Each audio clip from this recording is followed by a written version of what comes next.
Hi guys, welcome to another beer review, and today we're going over to Belgium to the, I apologise beforehand for my butchering of this pronunciation, but the Brouwerij Verhaeghe or Verhaeghe Victor.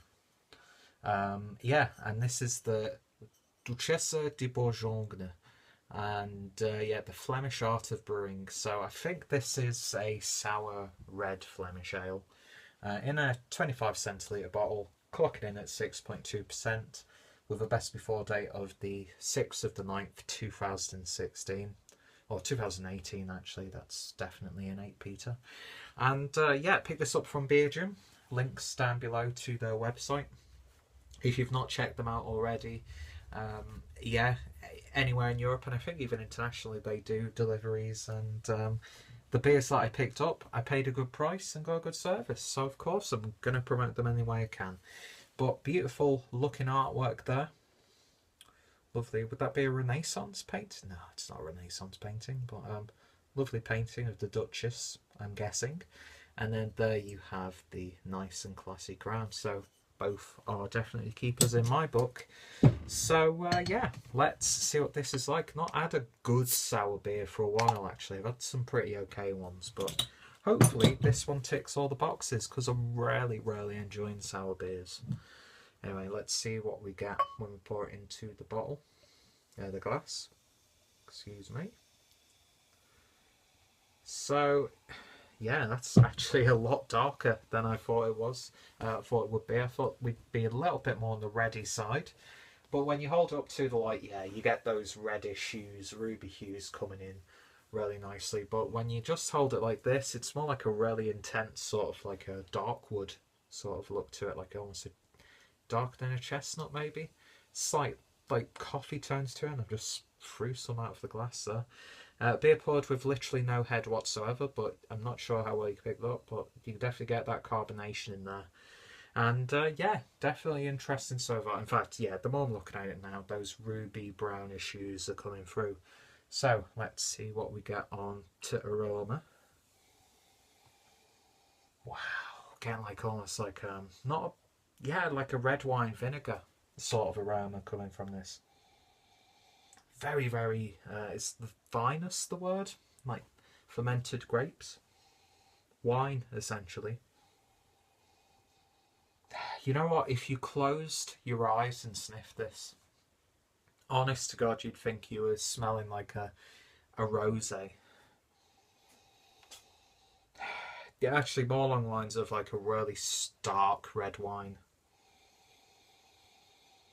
Slight licorice tones in the back end. Almost getting like a slight brandy aroma there as well. Quite sweet. Then you've got like a really sort of like whiskey-like smokiness to it. This is a very intriguing beer to say the least. It's definitely going to taste intriguing, that's for sure. Let's find out. Cheers.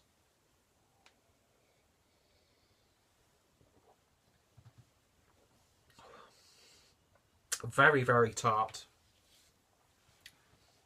I definitely get a rosé vibe coming from this beer, but a little bit more sharper.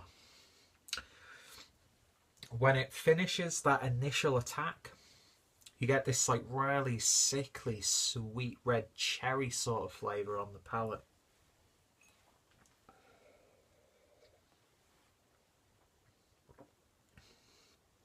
Almost get like a slight cranberry sort of flavour there.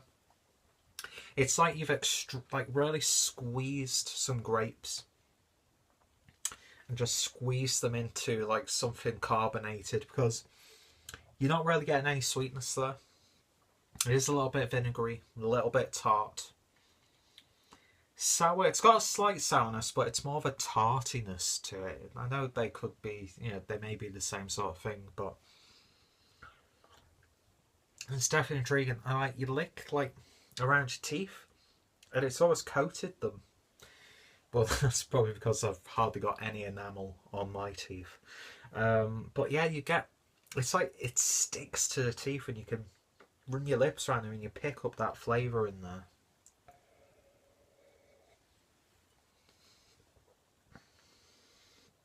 But yeah, definitely getting like a red wine vinegar from this one. But it's not,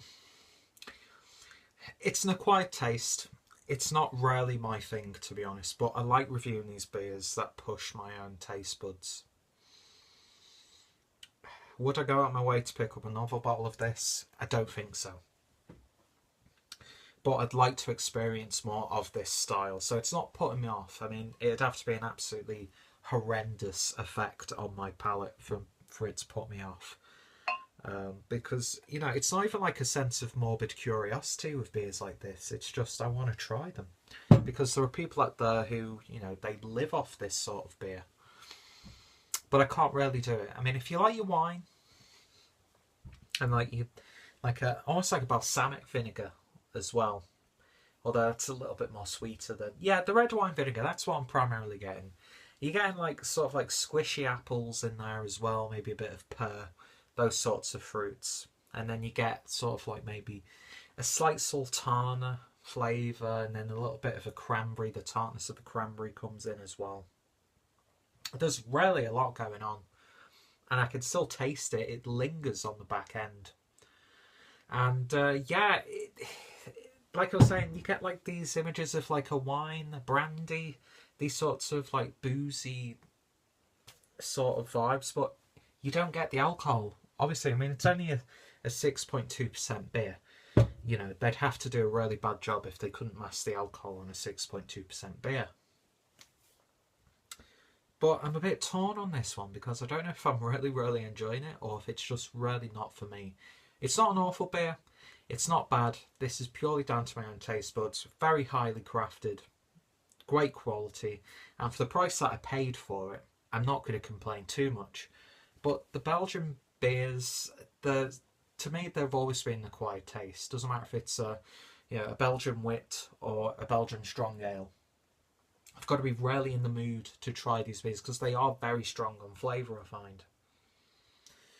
But the sour beer fan of me appreciates this a little bit more. I wouldn't necessarily say it's a sourness. You get maybe more of a sourness on the back end, like you've had some sour, like jelly sweets, that sort of thing. And actually, it finishes really quite dry. My mouth is so dry right now. But it's not at like puckering level. So yeah, it's been quite an experience, and I don't know if I've really enjoyed it or not. So in terms of a rating, I think I'm going to give it a 7 out of 10. That's based purely on my taste buds and what that level that I'm at right now. But if you want something that's quite an experience, then definitely give this beer a go. It is recommended that you try it. Let's leave it at that. So, if you've tried this beer, as always, let me know your thoughts and opinions. If you tried any of the other beers from this brewery, or of this sort of style.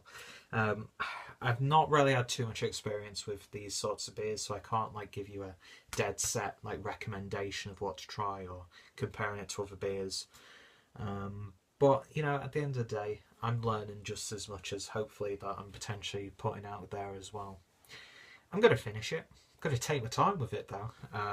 Yeah, definitely going to take my time with it. Not one that you could just swig down. And if you are, you're a madman. No, I'm joking. But yeah, second beer of the night. I've got a couple more beers. I'm going to have a lager after this to cleanse my palate. But yeah, 8 out of 10, waffling. Check out Beergium down below. Check out the brewery if they've got a website. And yeah, check out my Belgian beer playlist as well. And of course, if anybody who I talk to on a regular basis has reviewed this beer, those links will be down in the description also. Thank you guys for watching, and I shall hopefully see thee later. Cheers.